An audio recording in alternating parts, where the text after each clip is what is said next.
Ladies and gentlemen, good day and welcome to the Tech Mahindra Limited Q3 FY22 earnings conference call. As a reminder, all participant lines will be in the listen-only mode, and there will be an opportunity for you to ask questions after the presentation concludes. Should you need assistance during the conference call, please signal an operator by pressing star then zero on your touchtone phone.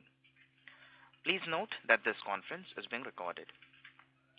I now hand the conference over to Mr. C.P. Gurnani, MD and CEO of Tech Mahindra. Thank you, and over to you, sir. Good evening, good morning. Welcome to Tech Mahindra Quarter 3 22 results. Thank you for joining us today.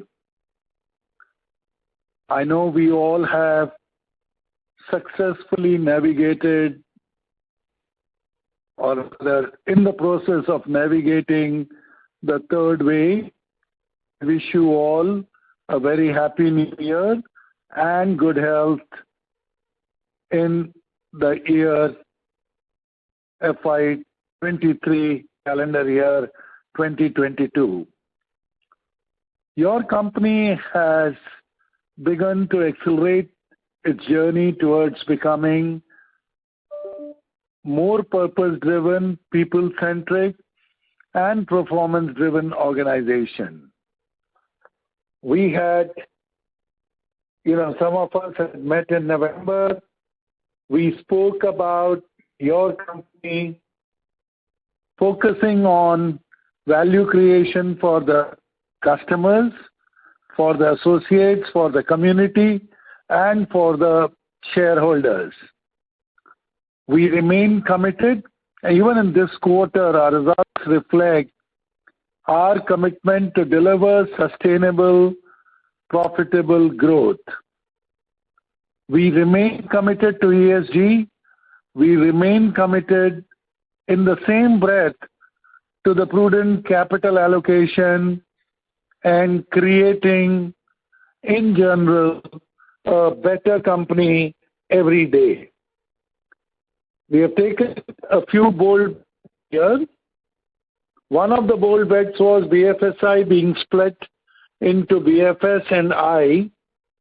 Vivek, during the course of the day, will talk more about the recent acquisition and why insurance has been split as a separate vertical.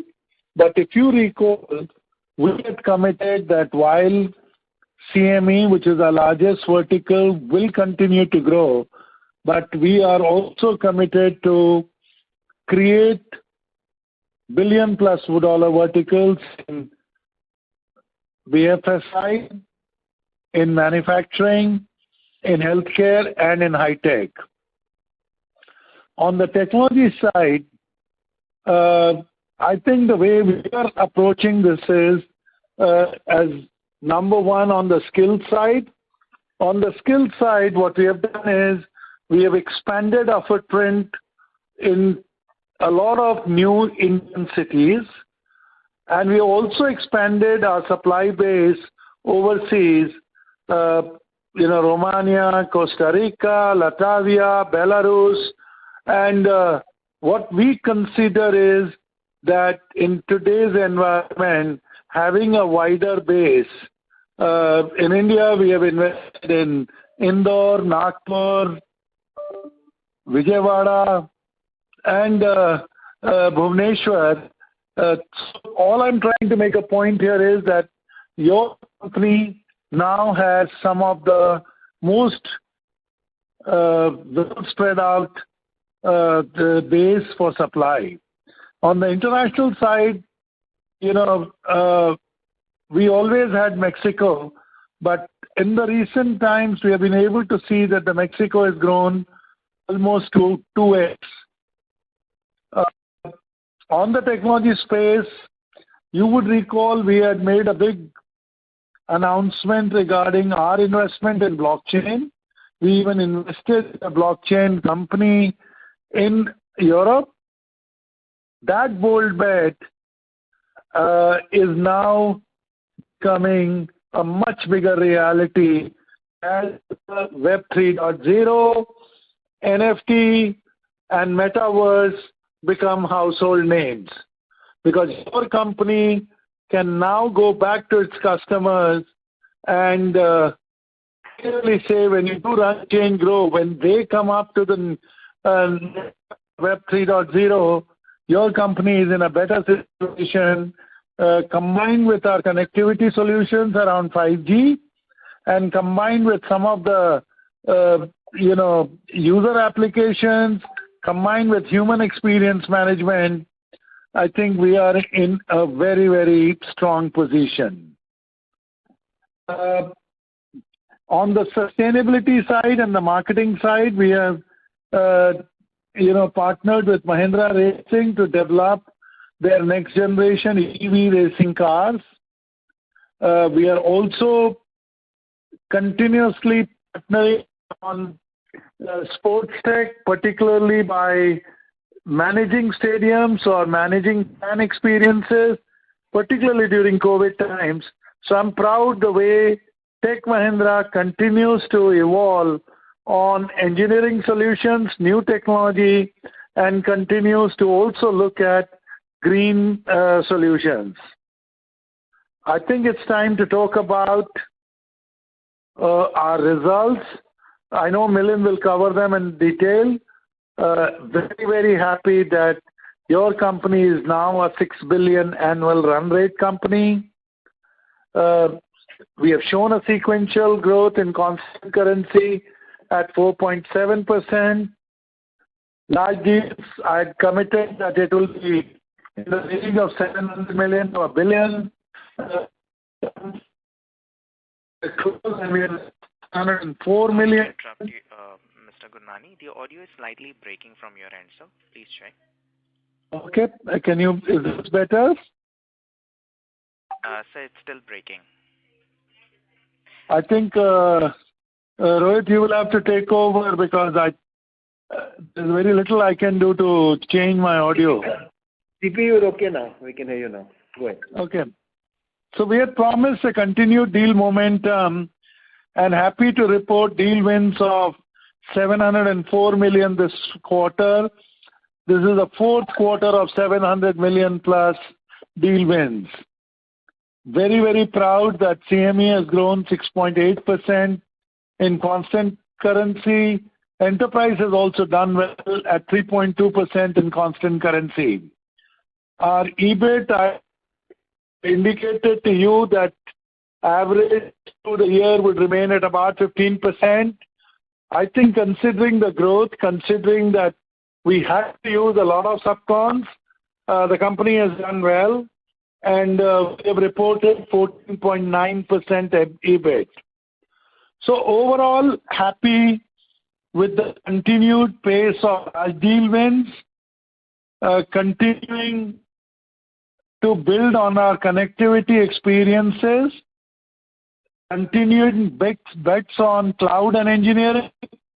I think overall, your company has done well, and I am even more optimistic about future. I want to reiterate our commitment to capital allocation. We will continue to invest, but again, in a very, very disciplined way. We will invest either to acquire or fill gaps in our engineering capability or in our domain capability. We will continue to return cash to the shareholders. We are currently at about a reserve of close to 1.3 billion, and I know that we will continue to generate further free cash flow. In general, I think, and good all-round performance, happy with the progress, happy that we have added 4,000 plus associates this quarter, and I'm also very happy that network services is driving the growth in our communication, media, entertainment vertical. So thank you again for your support, and thank you for attending this call. I'm handing over to our CFO, Milan Kulkarni for to take us through the financials. Yeah. Thank you, CP, and good evening to all. So let me cover the financials in little more detail. Our revenues for the third quarter was 1533.5 million, a sequential growth of 4.1% in reported currency terms, with a currency headwind of about close to 60 basis points. The constant currency growth was about 4.7%, as CP referred to.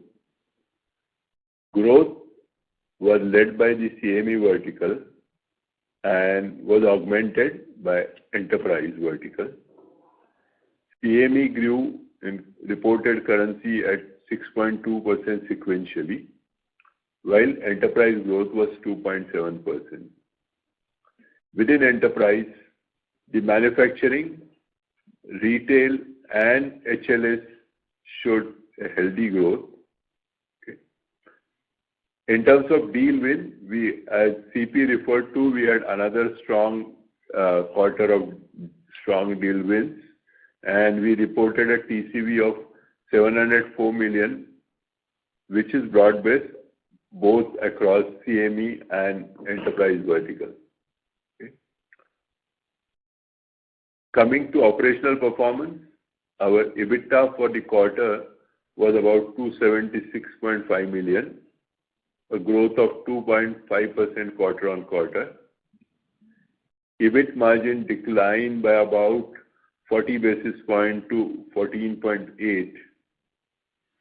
Margins were impacted by supply side challenges around salary and subcon and lower utilization, which was a deliberate strategy we have followed to augment the people supply, especially at the lower end of the pyramid, so that we can bring down our cost of operation in the coming quarters. Okay. These headwinds were partially offset by operating leverage and some tailwind in SG&A. Okay. The normalized SG&A for going forward, we expect it to be a little below 13%. Okay. Moving to EBIT, our other income was lower than the last quarter because of the lower interest income as a result of mark-to-market losses on some of the long-term investment we have held. But since we are holding it for long term, we will weather out the yields increase that has been seen in the last few weeks, and in long term they will give us a better return. Okay. Now our tax rate for the quarter was about 26.9% as against 29.4% in the last quarter. Okay. Our normalized ETR, as we have always maintained, is about in the range of 26 to 27%. The net profit margin were at about 12%, a drop of about 30 basis points. Our free cash flow for the quarter was 123 million, which is about 16% PAT compared to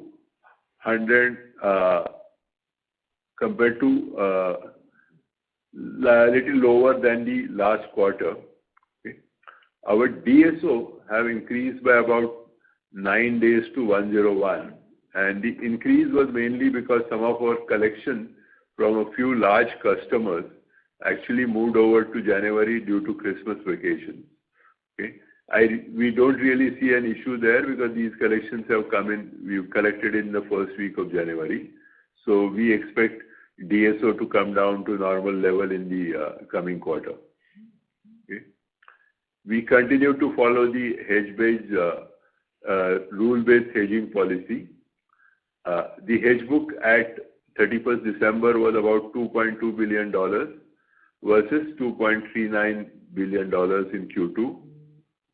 Based on hedge accounting treatment, gain of USD 20 million has been taken to P&L.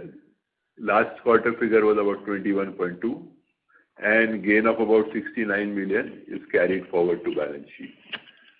So our rule-based hedging continues to deliver good results. We had a cash and cash equivalent of about $1.346 million, and as CP alluded in his remarks, we had committed to prudent capital allocation and returning excess cash to the shareholders while investing in the right areas for the future. In summary, I would just like to reiterate that we are taking the right steps towards transforming our operations as we continue to focus on the growth momentum towards the last leg of the quarter. With this remarks, I now open the floor for questions. Thank you. Thank you very much. We will now begin the question and answer session. Anyone who wishes to ask a question may press star and 1 on their touchtone telephone. If you wish to remove yourself from the question queue, you may press star and 2. Participants are requested to use handsets while asking a question. Ladies and gentlemen, we will wait for a moment while the question queue assembles. Reminder to the participants, anyone who wishes to ask a question may press star and 1 at this time. The first question is from the line of Mukul Garg from Motilal Oswal. Please go ahead. Yeah, hi, thanks. Milind, just a clarification on your comment about how we should look at the SG&A going forward. While you said that it will be a little below 13%, can you just provide a bit more clarity on the trajectory of SG&A? The sense which was there last quarter was that investment in sales will continue to be there, but there was a meaningful drop this quarter. Your cost per sales and support staff is the lowest in the last 5 years, despite sales momentum in recent quarters being really good.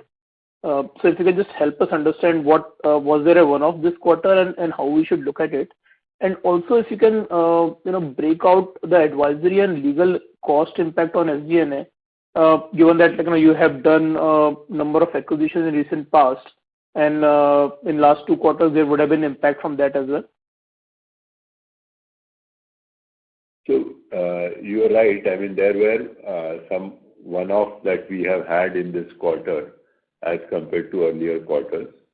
So that's what has helped us, and that's why I said that SG&A will go back to the normal level of around 13%, maybe marginally lower than 13%. That is because of the growth leverage that we will enjoy we continue to enjoy. I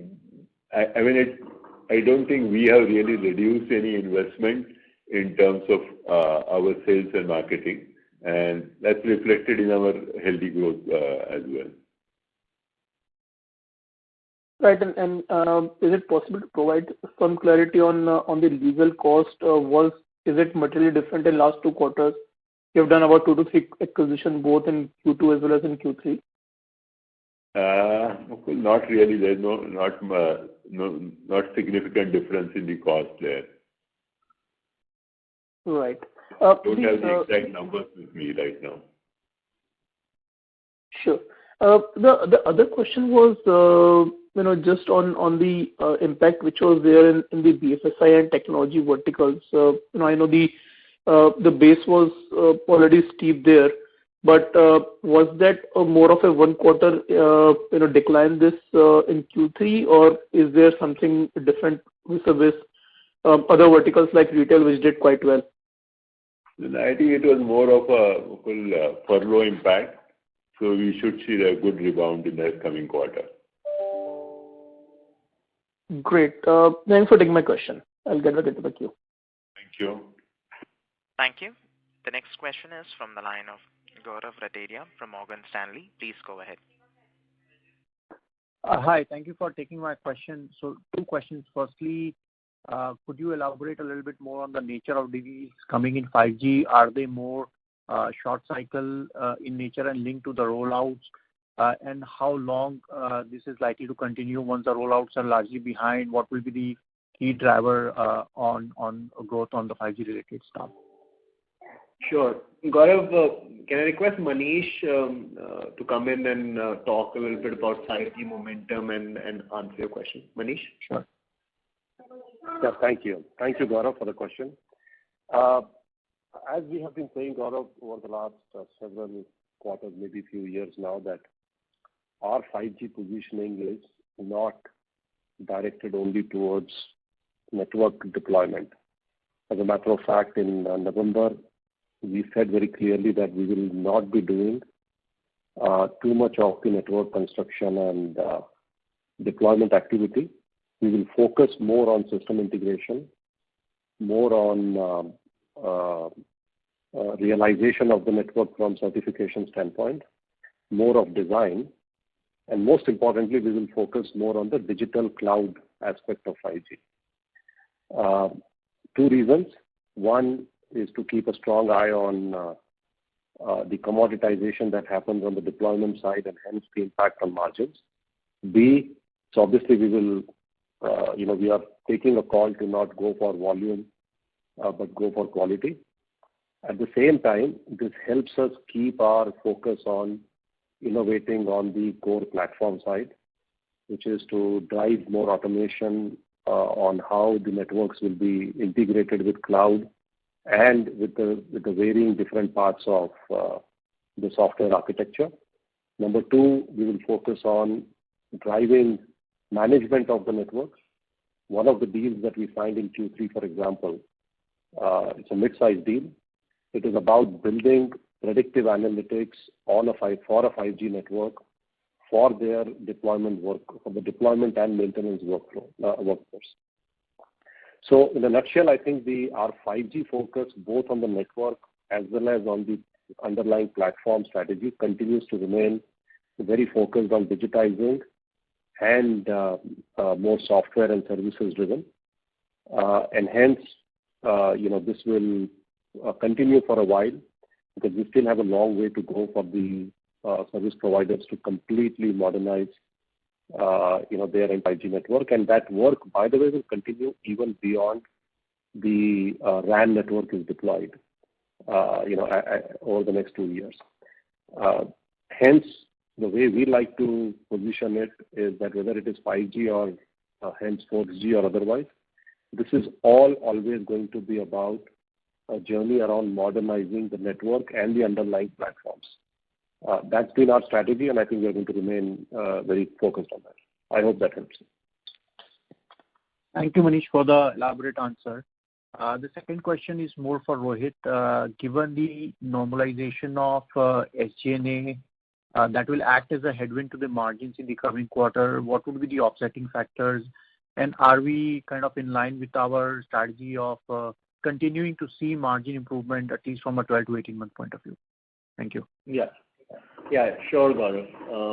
Gaurav, as Milind mentioned, SG&A will be in the range that we mentioned, so hence quarter-over-quarter that will increase.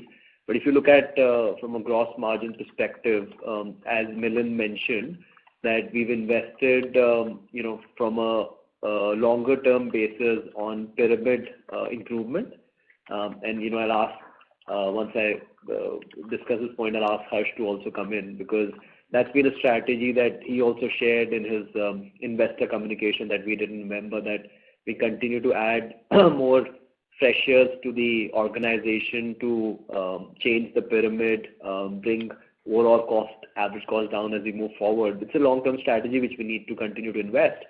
But in short term, obviously, with pressures on utilization of those freshers, it has to be taken as a short-term cost. So I think we've taken that call as an organization where we continue to look at long-term. So that improvement in utilization as we look forward next quarter and the quarters after will get better. We've said that we are comfortable with the 85 to 88% zone in utilization. So that lift should give us better traction as we move forward. And then, of course, from a growth perspective, the deal wins and the pipeline continue to be strong and positive.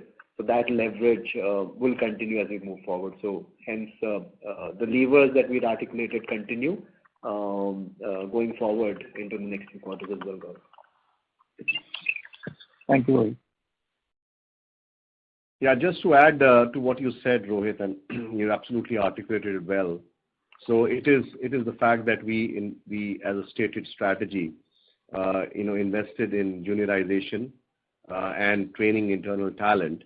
But we also got our strategy to go to tier 2 towns, where we established ourselves in 9 tier 2 towns. I think it seems to be working, and we are confident that even going forward, this will be a key differentiator, as well as the fact that we now have access to talent from various nearshore centers. We already established Mexico and Canada, but with our new acquisitions, Latvia, Romania, Costa Rica, and Belarus have opened up. So I think a mix of the fact that we are investing in juniorization and the tier 2 towns will clearly show and make a difference for us as a differentiator. Thank you. Thank you. The next question is from the line of Manik Taneja from JM Financial. Please go ahead. Hi, thank you for the opportunity. Just wanted to get your thoughts on a couple of things. Number one thing is that we are seeing the industry expand in terms of tier 2 and tier 3 cities. So do you think that apart from taking the jobs to where the people hail from or getting access to a wider talent, does this also help in terms of managing our overall cost of employees? That's question number one. The second question was with regards to our subcontracting expenses. If you could give us some sense as to how should we be thinking about these costs both in the near to medium term. Thank you. Manik, so maybe I can talk about subcon first, and I'd like to request Harsh to share his views on tier 2, tier 3 strategy and how we're thinking through it. But on subcon, I think it's if you look at last few quarters, and we've articulated it that this year we'll see the pressure of that going up through the quarters, and that's what's trended it to be. Because of the demand, our travel restrictions continue to be able to have people positioned there in those required roles. Plus the timing of the deal ramping up and the needs, we had to continue with that option. But as you think about the future and move forward, we've shown a walk in our November meeting also. That's a big lever for us as we move forward, and will add to the tailwind over financial year 23. When we move that towards full-time employees and the leverage that we get on the cost saving there. So I think that will be available to us as we move forward. But I think this year we continue to see pressures there. Harsh, can I request tier 2, tier 3 strategy and how we're thinking through that?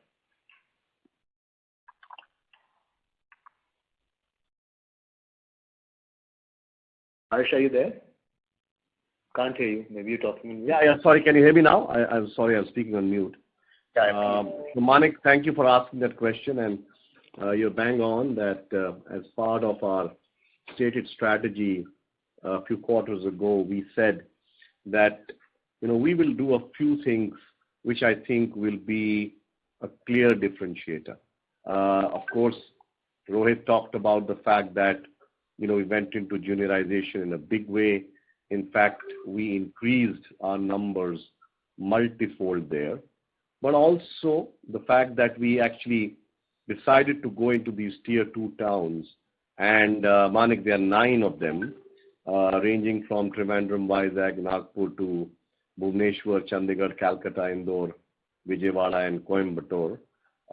And our experiment for the last 2 quarters clearly tells us that the strategy seems to be right. We have hired almost more than 8,000 people from these centers in the last couple of quarters. But as you were saying, Manik, what we realize is that not only are the average costs lower by say 15%, but we clearly see that our dropout rates in these tier 2 towns are lower by almost 15%. Now, Obviously, this will help us on cost, but this will also help us in creating a funnel. We hope that with the acquisitions that we have, the nearshore centers like Romania, you already have presence there in Bucharest. We have Latvia with Riga. We have Costa Rica and San Jose and Belarus. I think there is a clear differentiation that we can make, and not only are the normal skills available, but we've also seen, Manik, that even the niche skills like say DNA and cloud and SAP HANA, etc. We've had a very good experience in the last couple of quarters. So a longish answer to a short question, but clearly this will definitely impact positively, not only on creating a funnel, but obviously also on cost going forward. Thank you. And one last bookkeeping question for Rohit. If you could help us understand the amount of one-time benefit that we had on SGN in the current quarter. Yeah. So, Manik articulated that as around 70 bips to the margin, 70, 80 bips to the margin, which is across multiple line items that will come back as we think about next quarter. And hence, countering view that we see on the gross margin improving that I articulated earlier. So I think on a balance, it looks balanced from that perspective in totality. Sure. Thank you. All the best for the future. Thank you. The next question is from the line of Sandeep Shah from Equirus Securities. Please go ahead. Yeah, thanks for the opportunity. Just first question in terms of the enterprise growth. So if I exclude the inorganic acquisitions which would have contributed to enterprise side of the business, excluding communication, the growth on the organic front for enterprise looks lower at 1.5%. So what is causing? Because generally retail has a seasonal strength regarding this as a whole. Sandeep, I think the organic growth is slightly higher. It's more in the range of because it's constant currency impact also, it's more in the range of 2%. But yes, I think as we mentioned, as CP and Milind mentioned, from a vertical perspective, we had furlough impact in some of the geographies for BFSI and high-tech vertical, which we see as a quarter blip, and it will come back from a long-term momentum perspective next quarter and as we move forward. So I think we're pretty positive on all sub-verticals in the enterprise firing, and even it's reflective in the deal wins. So hence, I think from a trajectory perspective, it's firing in the right direction. Okay, thanks. And just a question on communication. Despite the TCV wins being slightly lower on a quarterly basis, our growth has been phenomenal. So just wanted to understand from Manish Vyas, is it the lower size, lower tenure deals which are more prevalent now in the communication as well, and whether that trend will continue, which will give you faster conversion of order book to growth, and whether these kind of a mid to high single digit Q-on-Q growth in communication can continue going forward or not? Because last 2 quarters we have done a very good job in communication, media and entertainment. Thank you for the feedback, Sandeep. Appreciate that. I'll pass it on to the team.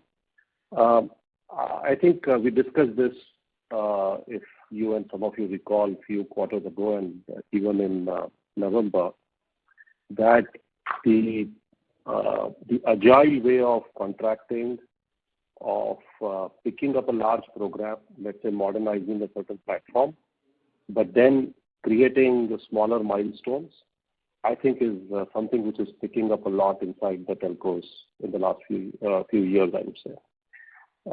Does not mean that the larger deals are also not being discussed. They will continue to happen.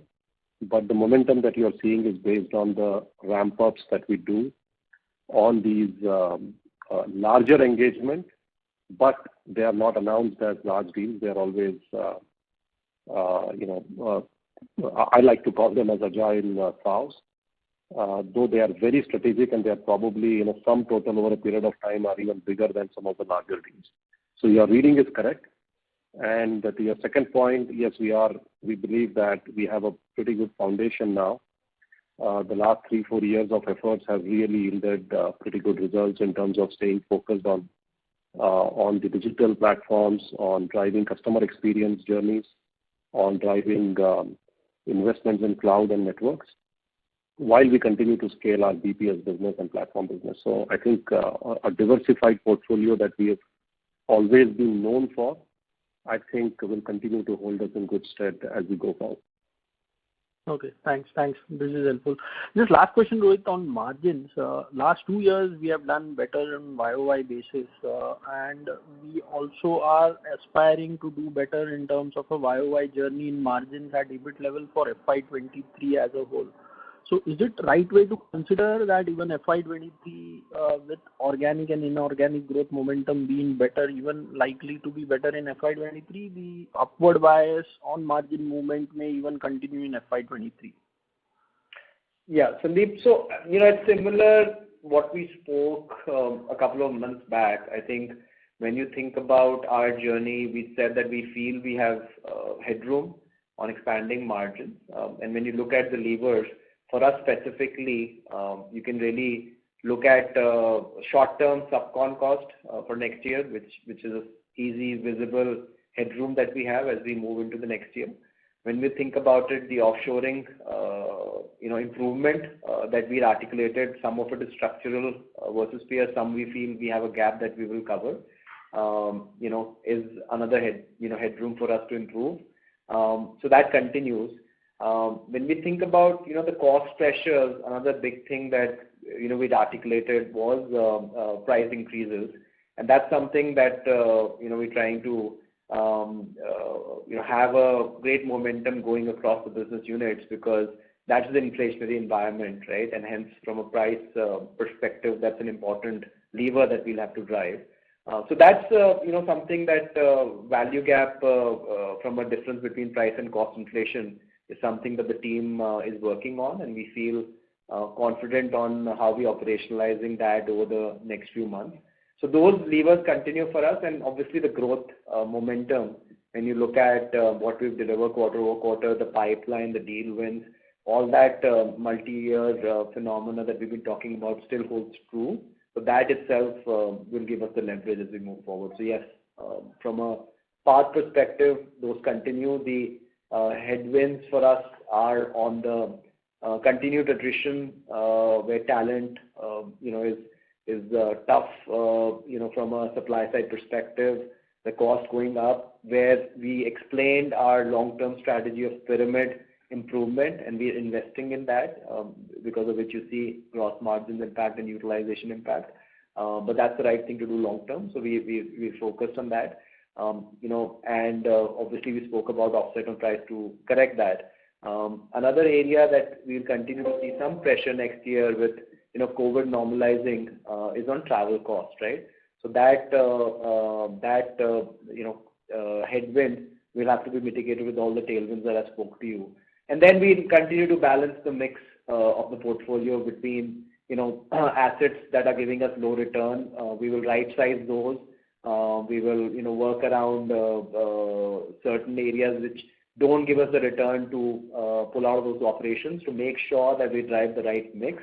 And that's something we're operationalizing as well. So we continue the same path that we shared and operationalizing that as we move forward. Just a related extension to this, does this require a better exit rate in the 4Q margins? Because generally in the 1Q, which may happen even in FY20, our margin dips because the various headwinds including visa, Comviva license related, wage inflation related stuff. Or you believe even a 4Q flattish exit rate gives you a confidence to remain at a upwardly bias on margins for FY 2023? Because in that scenario, you may have to do a heavy lifting from 2Q to 4Q to show a YOY margin increase. Yeah, Sandeep, that's correct. I mean, historically, that's been the trend from a 1Q to 4Q perspective, but there's been few changes to that. So, from our perspective, we've continued to look at certain wage corrections and skill-based increases even in this quarter. So we've kind of spread that out versus doing everything at one go. So we've kind of made that a little bit more spread versus everything happening in the same quarter. Second, even the Comviva linearity, over the degree we've seen in the past has moderated a little bit. So hence, 4Q to 1Q, the impact will be relatively lesser. We will see an impact, but it will be relatively lesser. And you're right, visa cost and all that seasonality will continue. So while the dip pressures will be there, but compared to the previous quarters, I think that risks of differences have reduced substantially. Okay, thanks and all the best. Thank you, Sandeep.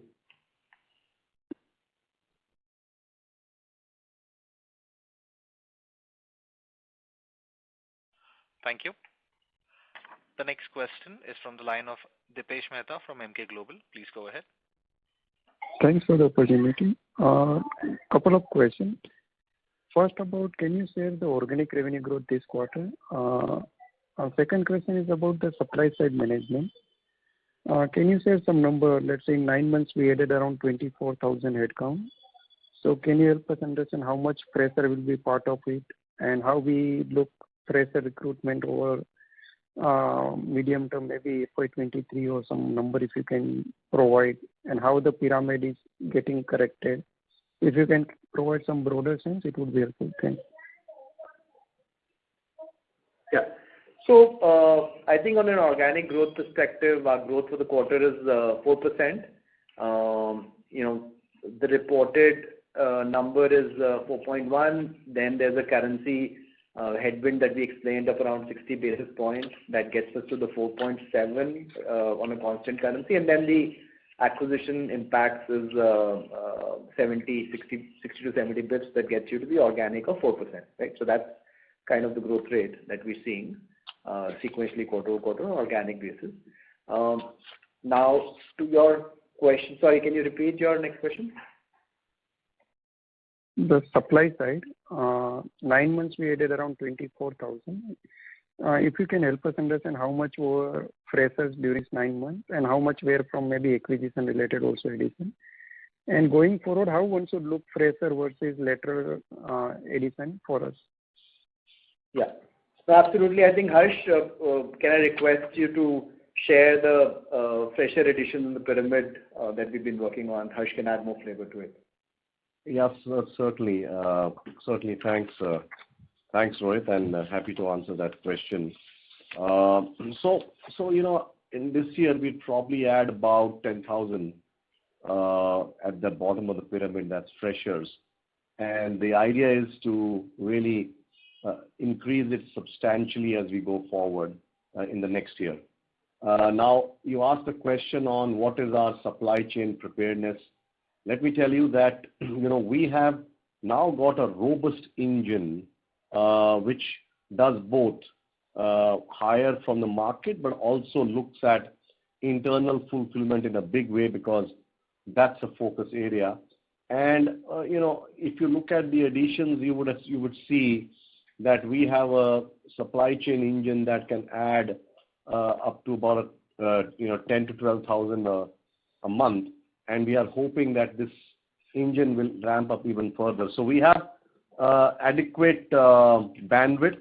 We have adequate, as you say, firepower to add folks. And with, especially, even for the sake of repeating, I will add that our tier 2 experiment will definitely work, because what we have seen in the last 2 quarters is that not only is it helping attract talent, but also the mix is good. We are getting niche skills, and there the dropout rates are much lower. So to again answer your question, we are fully geared up. Our resourcing engine is fully geared up. We've seen a drop in attrition, as you know, in this quarter by almost 3.3%.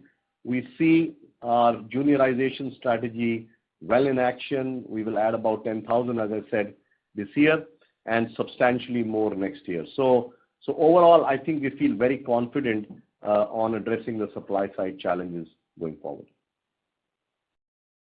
Understand. Thanks. And last question is on to BFSI.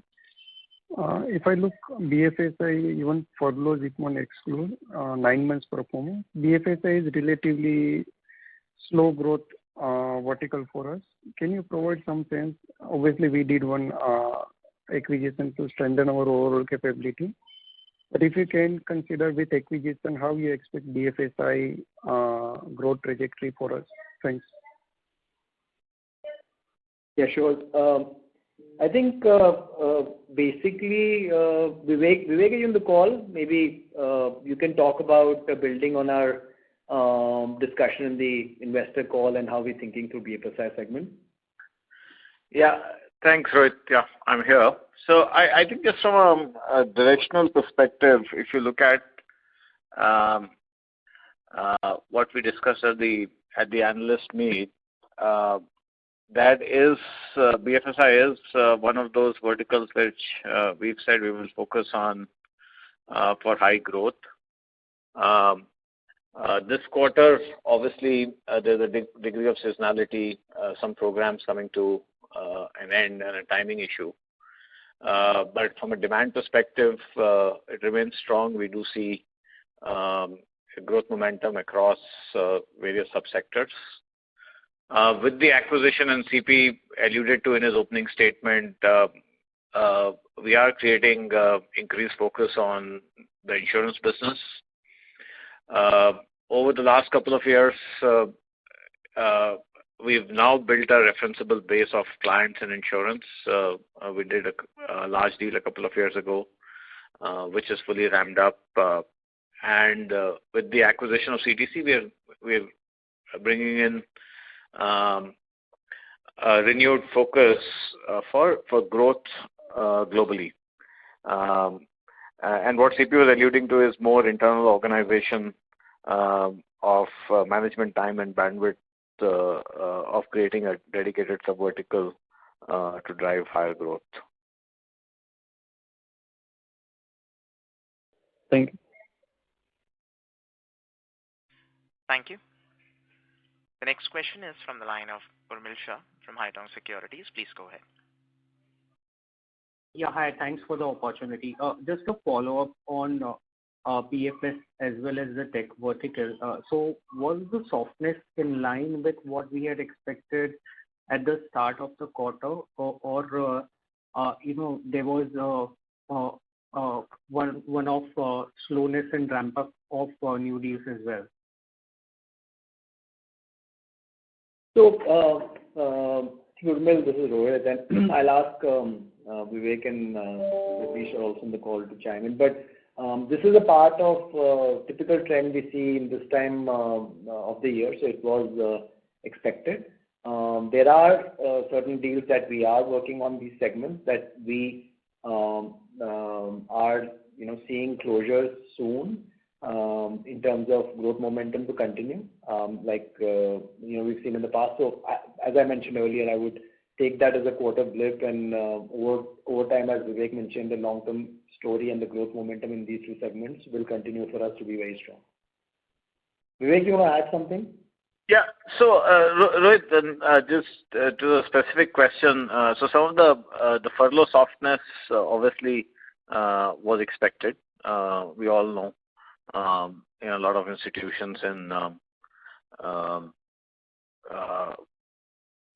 North America, Australia, New Zealand do furlough. I mean, I think the one which was a little unexpected was also the peaking of Omicron around the same time. And secondly, as I said to the previous question, there's some of it is also timing on some of the deals even from an execution milestone perspective. So, and as Milind said right at the beginning, expect a strong bounce back. Sure, thanks. And my second question was a clarification on the subcon cost. So if we see a 16% plus kind of number was last in Q3 of FY20, but then there was a sharp reduction immediately in the second quarter. So when we are talking about subcon cost being an operating lever, was it more from a point of view of FY23 or in the near term? And a link to that, CP in his opening remarks mentioned network services driving growth in communication, CME vertical. How much of the increase in the subcon cost was because of that? And if we continue to see good action in network services and CME, then would the reduction in subcon cost be more gradual? Sure. So I think when I referred to the subcon comment, my comment was more referring to fiscal year 23, and we're just a quarter away from that. So it's a more 12-month story that gradually will play out as we tactically looked at each and every areas where we've deployed subcon and replaced them with full-time headcounts. So it'll play out over a period of time. And in terms of your other point, I would suggest that we have Manish kind of articulate on the CME side the growth story that he articulated earlier as well, just to add a few points. Manish, are you there? Yeah, sorry. Yeah, I'm there. Can you hear me? Manish, on the network services side, the question. Yeah, I think I answered earlier to Gaurav on the network services, which is largely being driven by, there indeed are still some deals as we help people realize the value of the legacy networks, but those are reducing in volume and size as we go forward. Bulk of the network business is towards as we integrate software-defined networks or 5G towards the cloud integration. And there is enough headroom to grow in that space. This year has been a revelation. Still early days, but you may recall in November we had said that we will do in excess of $500 million on our overall 5G business, including largely driven by the network. Of course, there is other aspects of the 5G business as well. The chances are that we will far exceed that goal by the end of Q4. And we'll also potentially have enough deals in our funnel to continue to drive the growth momentum on the network business. I hope that helps you. Manish, maybe I'll rephrase my question. It was more linked to the subcon cost. So the increase in the subcon cost in this quarter, can a meaningful part be attributed to the growth in CME, which was driven by the network services? And if we expect the growth in network services to continue, should the moderation in subcon cost be more gradual? Yeah, no, I think the subcon cost was not just attributed to the network business. There were also a variety of different factors, particularly the speed with which we needed to ramp up some of the new digital contracts that we were, or the smaller projects that we were doing. So as we go and stabilize those, customer centricity comes first. So that was addressed. As we go forward and we stabilize the engagement on those, I think we will neutralize, that both on the software, digital, as well as on the network side. Sure. Thank you and all the best. Thank you. The next question is from the line of Abhishek Shindadkar from InCred Capital. Please go ahead. Hi, thanks for the opportunity. Just a question or a clarification on the standalone business. Growth seemed to be better, but margins are at almost now 3-4 quarters low. Any color on what's happening there could be useful. Thank you for taking my question. So you got to look at it on a consolidated basis, from a combined perspective, because that won't reflect, since there's interfungibility of, the deals that we do from a customer perspective, right? And hence you got to look at it collectively on a consolidated basis to see the whole trend. And Milind, you'd like to add something? I don't know if in the margin, there are certain dividends which we get from the other group companies which were higher in Q2, lower in Q3. It doesn't have an impact on consolidated, but on standalone it can have an impact. So you may be referring to the other income, margins including the other income part, right, sir? That's right. That's right. No, I was actually looking at it from, excluding the other income, and that's kind of dropped almost 100 basis points. I'm just trying to understand anything specific that we should be aware of. Nothing. I mean, we will really have to look at the consol numbers because, there could be transfer pricing issues between the Tech Mahindra and its subsidiaries. So, better way to look at it is at consolidated numbers. Perfect, sir. Thank you for taking my question. Thank you. Participants, to ask a question, you may press star and 1.